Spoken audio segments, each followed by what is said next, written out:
ஓட்டு போட்ட 1.5 கோடி மக்கள் முட்டாளு, எடப்பாடி ஐயா மட்டும்தான் அறிவாளி போல. அவர்னால மட்டும்தான் நல்லாட்சி கொடுக்க முடியும் போல. ஏன் மக்களால் தேர்ந்தெடுக்கப்பட்ட ஒரு தலைவன் வந்து நல்லாட்சி கொடுக்க மாட்டானா? ஏன் மக்கள் என்ன லூசா?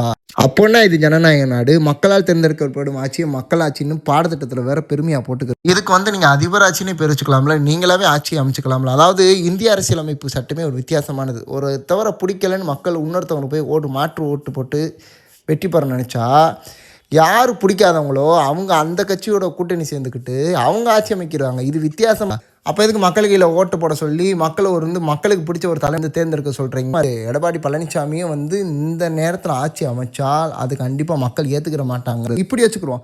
நீங்கள் 3 பேருமே யார் அதிக ஓட்டு வாங்கியிருக்கீங்க? அதாவது கூட்டணியில் இருந்து ஓட்டு வாங்கினது ஒன்று இருக்குது, கூட்டணி இல்லாமல் ஓட்டு வாங்கினது இருக்குது. இந்த 3 பேர்லையும் பார்த்தா இதுலேயே அதிக ஓட்டு யார் வாங்கியிருக்காங்கன்னா விஜய் தான் ஓட்டு வாங்கியிருக்காரு. அப்புறம் என்ன, ஒட்டுமொத்த தமிழ்நாடுமே விஜய் தான் முதலமைச்சர் ஆகணும்னு விருப்பப்படுது. அது மொத்தம் இதை மொத்தம் வழி விட்டு என்னதான் இந்த 5 வருஷத்தில் விஜய் அப்படி வந்து ஆட்ட போகிறாரு பார்ப்போம். அந்த பொறுக்க முடியாமல் தாங்க முடியாமல் இவ்வளோ ஏன் கொந்தளிச்சுக்கிறீங்க? இது இப்படி விட்டிங்கன்னா இது மிகப்பெரிய ஒரு போராட்டத்திலையும் மிகப்பெரிய ஒரு விபரீதத்திலையும் முடிஞ்சிடும். நாடு நல்லா இருக்கும். இதை பற்றி நீங்கள் என்ன நினைக்கின்றதையும் கமெண்ட் பண்ணி ஃபாலோ பண்ணாதீங்க, ஃபாலோ பண்ணிட்டு பாருங்கள்.